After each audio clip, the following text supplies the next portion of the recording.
Bismillah Rahman Rahim, Assalamu alaikum and welcome to Sports Extra. I'm your host Ahmed Nawaz with the latest roundup of sports today.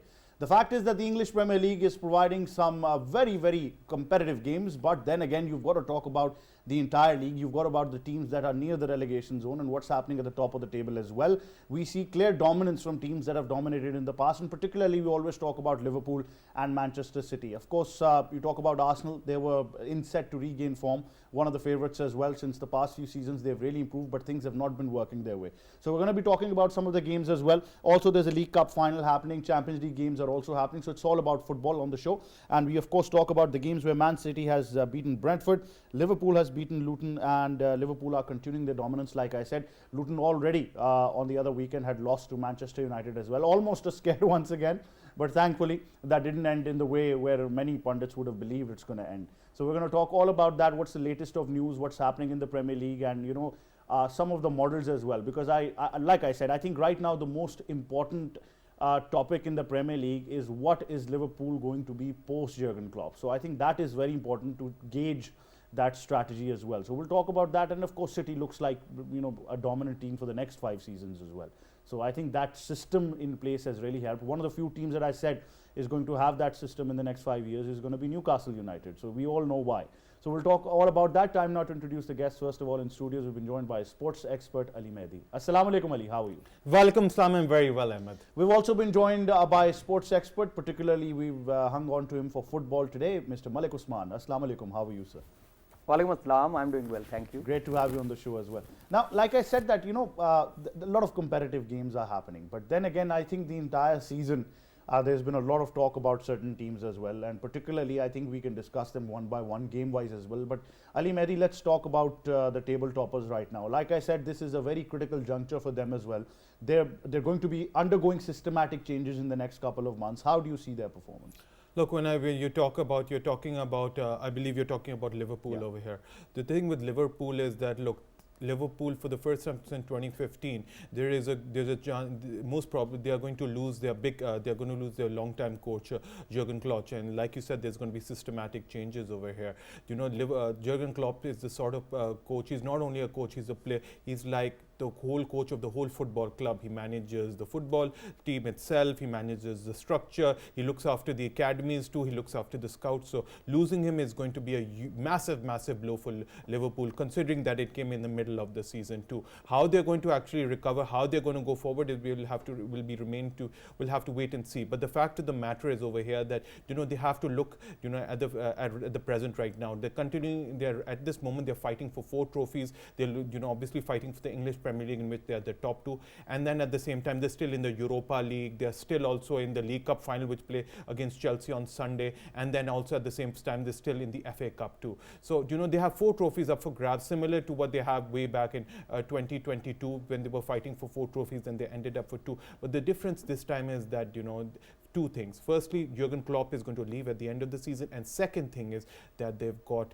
a plethora of injuries right now. They've got about 9 to 11 injuries, due to which Jurgen Klopp, you know, said again in his match against Luton when he won 4-1, that as long as we can field, you know, 11 fit players, you know, we've always got a chance. But he's realistic right now. He knows that because of this mounted of injuries he's got, it's going to be very difficult to challenge for these 4 trophies in comparison to 2 years ago. So right now, I think he's going to be realistic. He's going to take it game by game. But I cannot see them challenging for those 4 trophies. And maybe even if they win 1, it'll be a big deal. Well, it's been a bit frustrating for them as well, Usman. Even if we gauge the previous season as well, I know that their dominance has been shared. A lot of people have talked about that Mo Salah has been instrumental in most of their victories. But then again, Jurgen Klopp had a system in place. But unfortunately, what they were trying to achieve to become the next Manchester City, that didn't happen.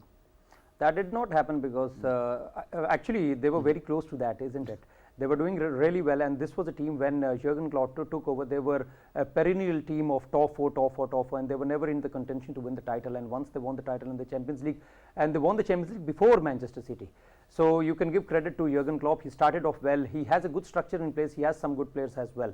but the finances, the wages that they are paying to players like Haaland, for example, they cannot pay to more than 1 or 2 players, and once you pay to 1 or 2 players, then there is going to be a problem within the squad as well. So this could be one of the major reasons. But as far as the coaching manual is concerned, I think Guardiola and Klopp, they are almost equal. I think they both have different style of play, but they are equally effective as well. Look what they did at Dortmund and Bayern Munich, and once Guardiola says that he's my biggest nemesis in my coaching career, it gives a lot of credit to Jurgen Klopp as well. So they couldn't make it as Manchester City, but they have their own flavor, they have their own brand of football, and I think they have been highly successful. I think you can ask any Liverpool fan and they would second my thought that Liverpool have been a wonderful side since Jurgen Klopp took over. They have gone many notches up as far as their performance and their exciting football is concerned. They are no more a top 4 team, they are a genuine title contender. As Madibhai was talking about, they are still in 4 tournaments yet, and they have a realistic chance of winning all 4.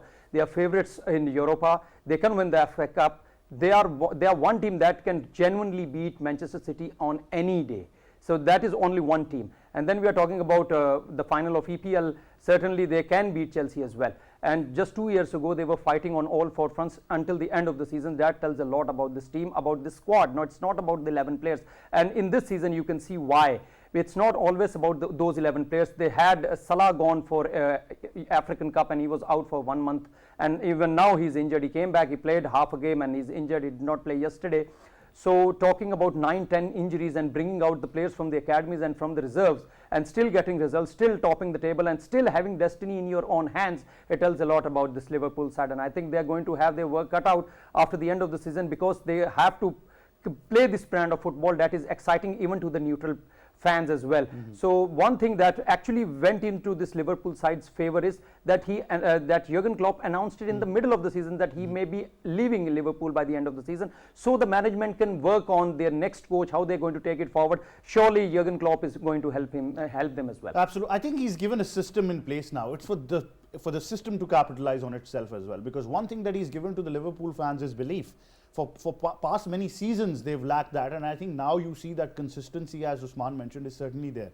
But a lot of players need to be talked about, Ali Mehdi, especially for a guy like Van Dijk, who's played the whole 90 minutes. He's created about 59 passes, he scored a goal as well. He adds so much to this Liverpool side. Look, he's Mr. Liverpool, and I think he's rightfully the captain of Liverpool. In fact, I thought a couple of seasons ago he should have been the captain, not Jordan Henderson. Henderson has been a good player for Liverpool, but he's not what Van Dijk brings to the team. Van Dijk is probably the best defender we've had in the English Premier League over the past few seasons. He carries Liverpool, he scores goals, he's a monster when it comes at the back. He really, controls that midfield, at the end, and then obviously when it comes to 1-1 with the strikers too, he is actually very good when he marks them. And then at the same time too, that defense, he actually is, that low block defense, and then at the same time you have that wall. He really helps that wall too, and he helps Alisson at the back too. So he's made a world of a difference too. But the thing is over here is that he's actually really helped. If you talk about the success and the laurels Liverpool have had over the past few seasons, it's because of Van Dijk.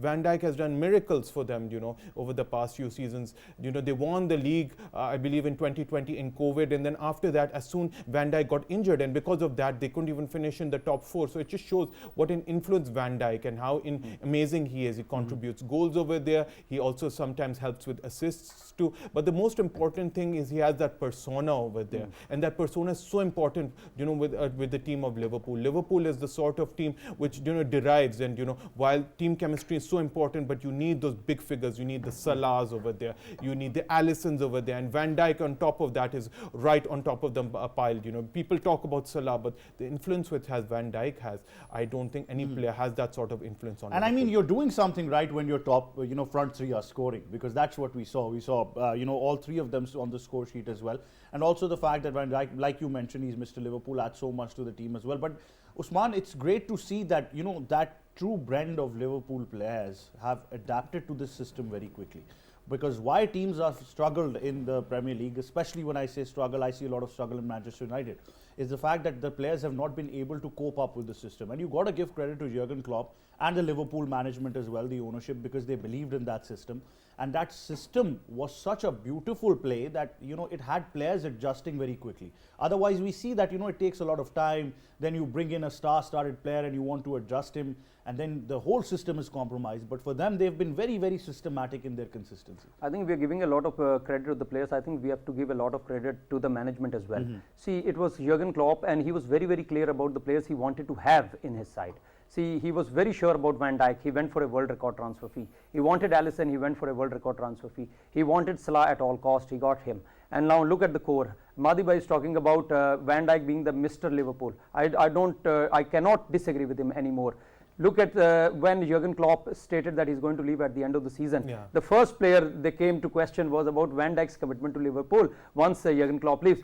That is the brand of football Klopp has introduced to this Liverpool side, and some of the players, he has brought that flavor into this team, and he has chosen those players who can actually adapt to that system as well. A couple of English players, yes, but many of those players, if you can look at them, he has gone for them and he's given them a lot of confidence. Look at Trent Alexander-Arnold, for example. Look at Robertson. Nobody knew them before Klopp was here. He brought them young. They were unknown commodity, and once, for a couple of years, not for once, for a couple of years, they were the best right back and the left back in the world. And talking about Van Dijk, for example, he actually runs the roost from the back. He dictates the play from the back, and his passing distribution is outstanding. Madhibai was talking about a lot of laurels about Van Dijk. I think he just missed out one thing: the number of goals he scores on dead balls. So he's 100% Liverpool. He is Mr. Liverpool. And talking about the other players, as the players came joining in this Liverpool side, if you look, there was not wholesome changes as Chelsea had in this season.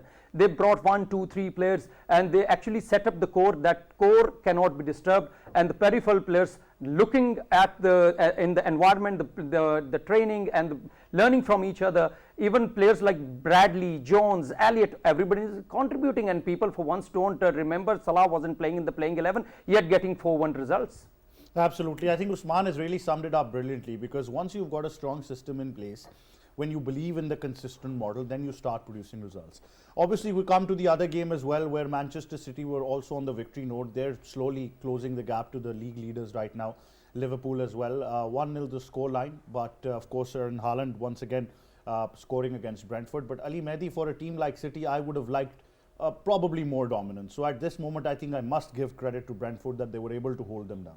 No, I thought Brentford played very well. Brentford actually was a very tricky opposition for them. Let's remember that Brentford were the last team to do the double over Manchester City, and at the same time, the same team which went and beat Manchester City at the Etihad. So the thing is that they have the blueprint of how to beat Manchester City, and Manchester City were aware of it. If you look at the whole game yesterday, then if you look at the game between Manchester City and Brentford, Manchester City were not able to penetrate much inside the box too. You know, they tried chances from out of the box, you know, just on the corner of the box, and that shows that, you know, Brentford actually had a low block defense. They were actually holding their line too, and at the same time, they were not allowing Manchester City to penetrate through that. Manchester City did absolutely everything from out of the box too, so it was a very difficult game for Manchester City. And who has to be given credit for that? It actually has to be Chelsea, and the reason I say Chelsea is because Chelsea actually played Manchester City a few days ago at the Etihad, and they also played that sort of formula in which they didn't allow Manchester City to get into them. You know, they made it very difficult for them.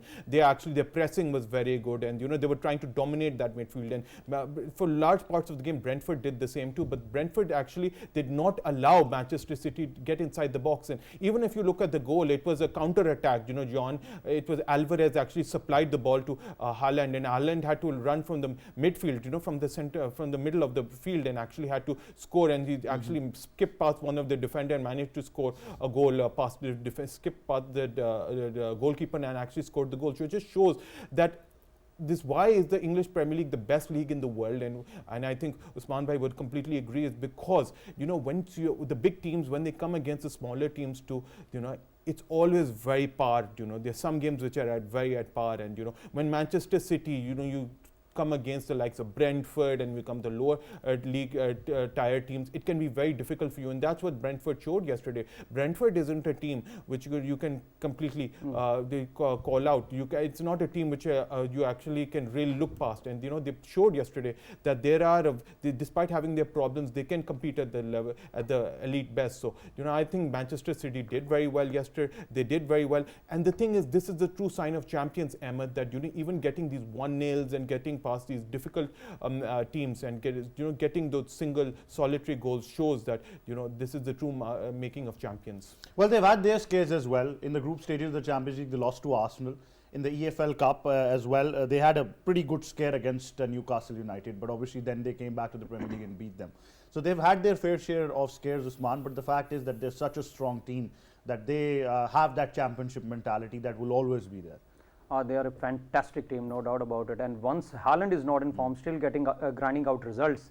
And without Kevin De Bruyne, half a season, they're still getting out results, and they're very close to the summit of the league table as well. So that tells a lot about the quality and the resources Manchester City possesses. But for once, we can talk about the quality and the form Manchester City has shown in this season. I think they have not been themselves as they were for the past few seasons. So that has given a sniff to Arsenal and Liverpool as well. And this is going to be a big challenge as far as league is concerned, because we are pretty certain that Manchester City is going to go very deep into the Champions League as well, and they are very much going to play the Premier League as well. And their main rival is Arsenal and Liverpool for the league, and Arsenal are struggling in the Champions League. I hope they go through, but they have lost to Porto. And as far as Liverpool is concerned, they're playing the Europa, and they can leave Europa and they can give up on Europa anytime in the tournament just to concentrate on the league. So that is going to be a huge challenge for Manchester City. But once you have Kevin De Bruyne fully fit for the last 6 months and the business time of the year, I think Manchester City is a tough nut to crack, and they have that fighting mentality, that championship mentality, and they know how to grind out results. It's not always going to be beautiful football, and it's not always going to be thrashing of the opposition. You need to grind out results many a times to win the leagues. It is these kind of results that actually win you the leagues. And beating Brentford, I think they would take it with both hands if someone would have told them that they are going to win it 1-0. Bradford has been a pain for this Manchester City in the last season. Well, Usman, the signing of this season for the Premier League has got to be Haaland. Let's be honest. I think that made headlines all around the world. Once you're bringing such a star-studded player, an international celebrity to your team, it is very difficult at times, and we've seen it in the past with Manchester United, how they couldn't handle the return of Cristiano Ronaldo, how badly that ended, to not compromise your system and adjust him in that system as well.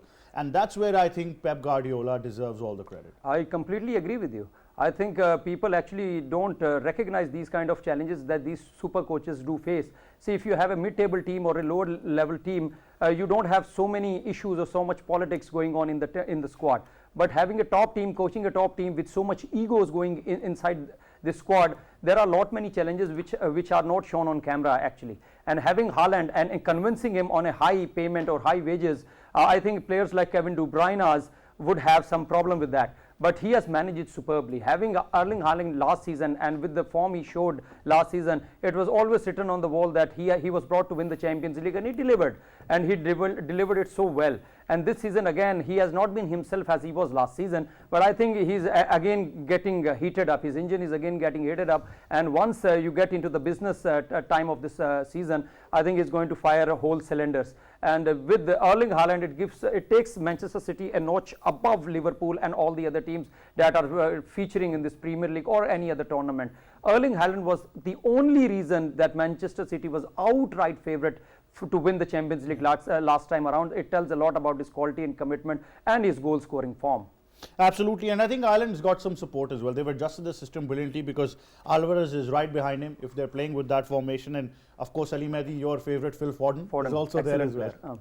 Yeah, he's an outstanding player. I think, in fact, there was a debate whether who's a bigger player, was it Saka or was it Phil Foden? But the thing I'd is, say Foden. No, I'll I be would honest. genuinely say Foden too. But Arsenal fans and our dear colleague Rizwan Bhai would actually disagree and say that would say that Saka's better. But look, Phil Foden's been absolutely fantastic. But it could be for England and also for Manchester City. I mean, he scores hat tricks for fun. He gets you important goals too. He combines very well with the big team. And the thing is, he's not a squad player. He's a first team player. And the thing is that the way he gets into those positions too and scores those goals is so important. Like, look, the likes of when Haaland isn't performing, and then when Alvarez isn't performing, then Phil Foden is there. And Phil Foden has done it again. He scored a hat trick a couple of weeks ago. So I think he's an absolute fantastic player. And then when it comes to Manchester City, it's that squad depth which is going to get them through. Even if they're not playing well, Ahmed, I still think that they've got that quality in their reserves to get them through. And it's difficult to accept these facts if you're from the red side of Manchester, isn't it? Look, it's extremely difficult. We've seen that for the past 10 years, it's been absolutely dead barren for us. We've done absolutely nothing when it comes to leagues. Gone are the days when Manchester United and when we were on the red side from Manchester were getting Premier Leagues for fun and getting three-peats. But the thing is that it's complete. Manchester, unfortunately, and I hate to say this, and it makes my heart ache that Manchester is completely blue. They won the treble last year, which was probably the most difficult season for me yet to date. For them to see win the treble too. But they've been doing scoring for fun. They've been doing extremely well, and the reason is because they've got that system in place. They've got that hierarchy in place. You've got a sporting director who knows which players to get. You have a good, excellent chairman who knows which players to get, and you get the best out of those players. And that's the thing with Pep Guardiola. He knows how to get the most from his players too, and that's why they're competing on all fronts. They're competing with 4 trophies right now, and that's why I actually feel that they've got. In fact, they're competing with 3 trophies, and you're going to probably go for the treble. They're still in the Champions League. They've already beat Copenhagen. They're in the FA Cup too, and in the Premier League too. So I actually see that if there's any team in the history of the game who could complete the treble, unfortunately, it hurts me to say this, but I think it's Manchester City. And I think all of us agree on the same page that the system that has been installed with the ownership and with Klopp as well, I don't find any day where we would have talked about that maybe there are going to be any changes in Manchester City. I don't even remember the last time we said this. And I think on the second end as well, because of back-to-back tournaments, back-to-back games as well, multiple trophies that they aim for, Usman, it's brilliant to see how they're handling the squad very well as well, making sure injuries are not part of the system frequently, making sure the bench strength is rotated. They've got probably one of the best bench strength in the Premier League right now. That is an added plus, and we take this for granted, isn't it, that how they are performing and how their bench strength is performing. They are having injuries. It's not that they are not having injuries. We have to give due credit to Guardiola and his team that they are performing still very well. Look at De Bruyne. He did not play the first half of the season, and then Erling Haaland was injured for a month. Rodri was injured. So they have their share of injuries, but I think it's the style of play and the results that they are getting that we overlook these kind of issues that they are facing. And talking about their structure and their management and the people they recruited, look, since it was taken over by the Arab sheikhs, they made their choices very, very smartly, and they brought the management from Barcelona's and where the academies were very strong. The people at the helm of those affairs, they were recruited straight away. They wanted Guardiola because they knew that they wanted to play a certain style of football. They wanted to have certain style of players, and they got them. And from there on, it was only 1 or 2 players that they were chopping and changing, and that is one of the reasons that their core did not change and their results did not change as well. And having players like Erling Haaland, Foden, Alvarez, and having Rodri, these kind of Kevin De Bruyne, these 5 players in the final third of any opposition are going to create havoc, and that is what they are doing. If it's not Haaland, it is Alvarez. If it's not Alvarez, it has to be Foden. If it's not Foden, Rodri may chip in. If it's not Rodri, and you can expect a bazooka from Kevin De Bruyne from outside the penalty area. So this is how their style of play is. They have actually improvised on their style of play as well. It's not always about tiki-taka. It's not always about beautiful football. It's not about passing. You may be surprised from a 30-yard shoot from Kevin De Bruyne, it's going to go straight in, and you would be marking Erling Haaland, and suddenly Foden would chip in and score. And if you have man-marked them, it is going to be Rodri. Well, one more thing, Ahmed, I want to say the most important thing. I apologize for interrupting you. But the thing is, like Usman Bhai just said over here, that team is full of goals. I mean, you have goals from each and every part of that team. You talk about Rodri, you talk about Phil Foden, Alvarez, this Haaland when he is not contributing. Kevin De Bruyne, the best playmaker in the world. If we make calculations based on mathematical analysis, their average goals in the Premier League is going to be 5, which is a huge number in a Premier League game. It's 5, and even if they're not contributing 5, even if they're scoring 1 or 2, at the end they're keeping that clean sheet. You know what wins you titles? The great Sir Alex Ferguson said it's not strikers who wins you title, it's your defense. And even if their strikers or midfielders are not chipping in with the goals, it's their defense which is doing extremely well. You know, one thing you have to give Pep Guardiola so much credit is one of the reasons they won the treble last year is because what they did is they made the Stones, you know, who's a defender, they made him a holding midfielder. And that did so well.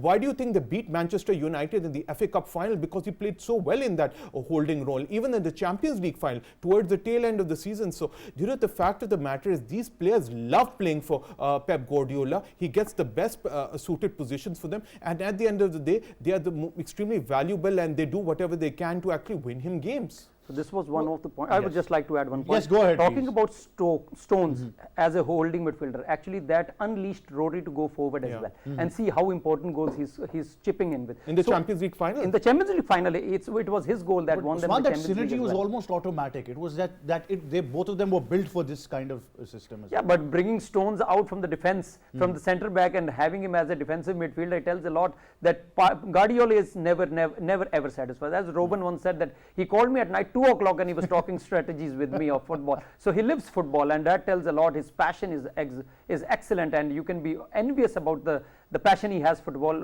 football, and it's his hard work and his passion for the game that is getting him success. Usman, the next 3 weeks are very important for City because they're playing Manchester United. They're also going to be playing Arsenal again in the Premier League as well.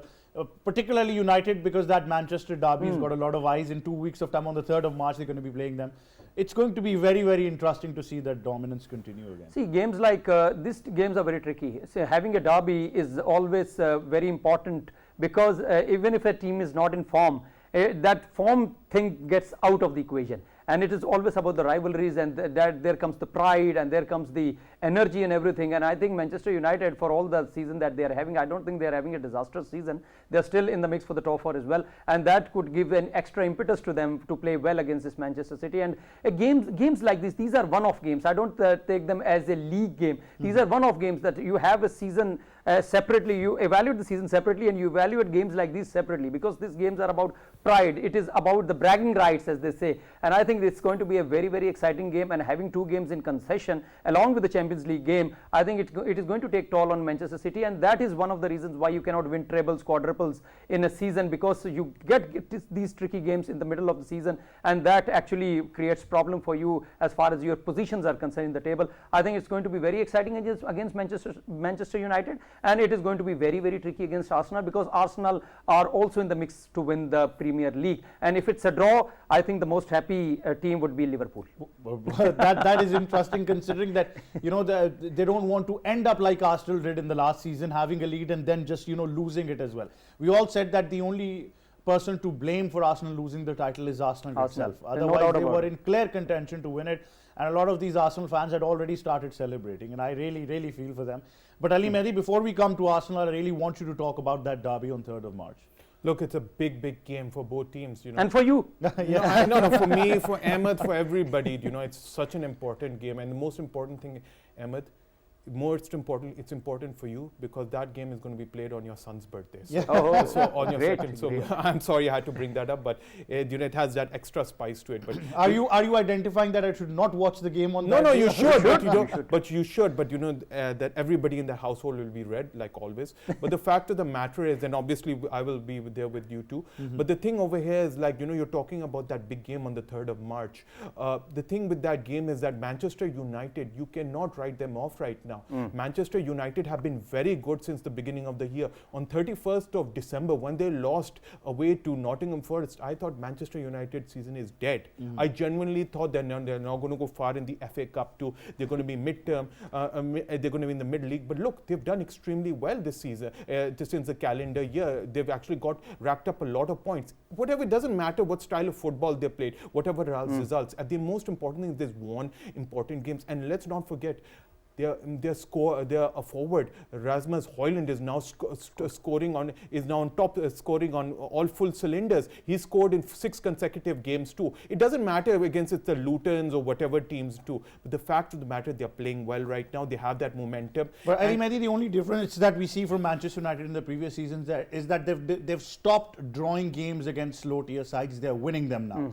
That is a plus. But then again, when I see them losing 9 games, I'm a bit troubled. Look, that was all at the beginning of the season. The problem with United is that they've got this roller coaster of a season. They had a horrible start to the season, but since the second half of the season, that's what counts too. Look, they're out of the Champions League, they're in the Premier League, then the FA Cup. In the FA Cup, they're going to go to Nottingham Forest. They have to go and get revenge against them and beat them in the FA Cup, because that was the team which beat them last in the league too. But other than that, they've got a game against Fulham on Saturday, an 8 p.m. kickoff too, and they're doing well right now. You have to give credit. Ever since Sir Jim Ratcliffe has acquired 27.1% of possession, it's given a really cheerful factor to the whole football club. The fans are happy. He's communicating with the football club too. The players are looking a bit better right now. They're playing, they're playing a better brand football. Ten Hag looks a bit cheerful too. So at least we have to look at the positives over here. Well, I think I would second where you said Ten Hag, because I think in the initial phases of the season, the exit door was probably lit up for him as well. So there was a lot happening. But Usman, Manchester United, clearly what's been happening, as Ali Mehdi said, that they're finding some consistency in form. But like I said, that there was almost a sword looming over Ten Hag's head as well. It was. He was very, very close to exit door. Then he's now. I agree with that. And coming to the point that Manchester United is now beating the lower table teams than what they were doing last year. That is one of the reasons why they brought Højlund to this side. You need an outright striker to win you games, and these games with the lower sides can be very, very tricky, because they are fighting for the survival as well, and they don't expect to win against the bigger teams, so they are more defensive minded, and for that you need to penetrate with good strikers, good attacking force.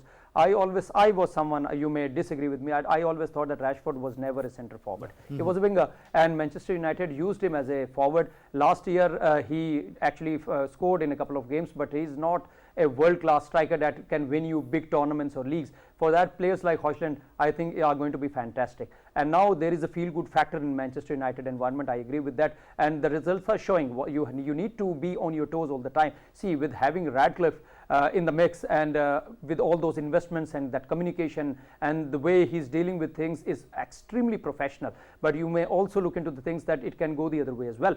Once he's going to recruit players, he's going to change system, many heads would be cut off as well. And for that is going to give extra impetus to some of the players and management members, that they have to perform day in, day out. Otherwise, they could be under the knife as well. And one more thing I want to add about Manchester. I was looking at his interview. For the first time in 19 years, you have an owner who's communicating with the media too. Directly, yes. Directly with the media too. He's actually open to the fans. He says that he's going to come to fans forum, and this is what the fans want. Yes. You want open dialogue between the owner of the football club and with fans too, and with the media. What are the reason why Manchester United fans were so furious, and we saw all those Glazers out protest as well, is the fact that they had questions that were left unanswered, and probably the Glazers didn't care about the fans. So I think you're absolutely right that once you're connecting with them, you're at least giving them some sort of clarity in the league. Yeah, you are giving clarity to him, and he himself said in his interview with the BBC, he came and he said that, look, you have to be patient over here. I don't want to talk about the coach and everything, but we are going to put a system in place right now, but you have to be patient.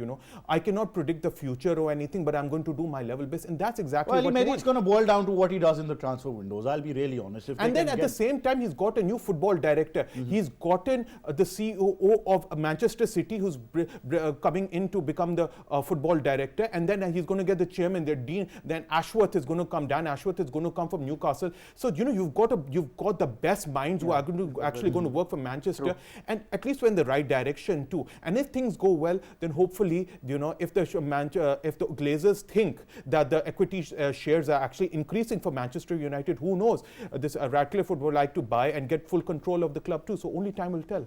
Absolutely, but I hope that sanity prevails. As Ali Mehdi mentioned, that these systematic changes in the top tier management is very, very important. Now coming to the hot favorite topic, which is the Gunners, of course, Usman, Arsenal. And although I think they've not performed as one would have thought they should perform considering their previous season results, But then again, they're still, a team that has given a lot of hope to their fans at least. Yeah, I think they are playing beautiful football. For once, they are becoming one of the contenders for the title as well. Of late, that wasn't the case. Last year, they threw away the title chances. Even this year, they had a good lead, but they have thrown it away again. That is the difference between Arsenal and Liverpool's and Manchester City's. So once you get into the lead, once you have the destiny in your own hands, you just don't let it go. But that is not Arsenal. Probably, I cannot say that they don't have experience. They have a lot of experience and they have some fantastic players as well. But a couple of players are just not firing. For example, Martinelli, off late, he has started to fire all cylinders once again. But Odegaard, the chances he misses in key games are taking their toll on Arsenal as well. So for a team like Arsenal, when they don't have a world-class striker or world-class player in their side, for that matter, with all due respect to that playing 11, it is the team that has to gel together and to score. See, for example, what striker would you like to have? Would you like to have Salah in your team? Would you like to have Erling Haaland or Jesus? That is the level of level of players that Arsenal are going to have in this side, and they have to compete with the likes of Manchester City and Liverpool. Forget about for the teams, for example, with all due respect to Manchester United, for the teams in the below them, Aston Villa, Tottenham for that matter, I can give some credit to them that they have overtaken Tottenham for the past couple of years. But I think the team has to perform in unity, in unison. Otherwise, this team does not have a player that can single-handedly win them games. But you raised a very important point that now, since the previous 2 seasons, Usman, they've clearly become, I think, maybe I'm stretching it too far, but for me, they've become a top 4 team. Simple as that. Because we talk about that top 4 number. I think Arsenal is definitely now a top 4 team which you can predict. See, if they can give their best performance every day, that cannot happen certainly. But for the sake of discussion, I think they are among the top 2. They can give the run for the money to Manchester City and Liverpool, and they are one of the contenders for Champions League. That is my opinion. That is head to head. That is what I say. But one thing about Arsenal is that even in the previous year and this year, they are not losing to the lower ranked teams. That is a big plus for them. Manchester City, they lost 2 games to Brentford last year. Arsenal did not make that mistake. But the only difference is Manchester City wins big games. Liverpool wins big games. But once Arsenal is against Manchester City, which team are you going to favor? Whether it is Etihad or Emirates, you are going to favor City. That is the difference that Arsenal are lacking. They need to get 1 or 2 world-class players so they can be a genuine contender. Absolutely. Be there at the top as well. Ali Mehdi, very quickly, your final thoughts on Arsenal and their progress. Look, when it comes to Arsenal this season, this is a golden opportunity. Why for them, Ahmed? Because last year, they were actually, they had gone way above expectations too, and it was very difficult for them to defend. I always feel that it's easier to chase than to defend. This time they are chasing too, and obviously they're out of the FA Cup, and they're obviously in the Champions League, but their priority is not the Champions League, it is the league too. And if you look at their fixtures too, and the way they're playing in the Premier League, I actually feel that, and I have to say this, say this, supporting all my friends, I feel that Arsenal can be the dark horse, and they can actually win the league, because their prime focus is the Premier League, and they're playing at, at high I think their fans have been bullied for far too long, and they finally deserve some stability. And I think Rizwan Bhai really needs to He does. He certainly does. I know 2 loyal fans. One of them is Rizwan, and one of them is my uncle Masood, who has been a loyal Arsenal fan from the days where we used to grill him. And I think karma came back to Manchester United. So congratulations to both of them. But thank you very much, Malik Usman and Ali Mehdi, for joining us. That wraps up Sports Extra. For me and the entire team, it's goodbye for now.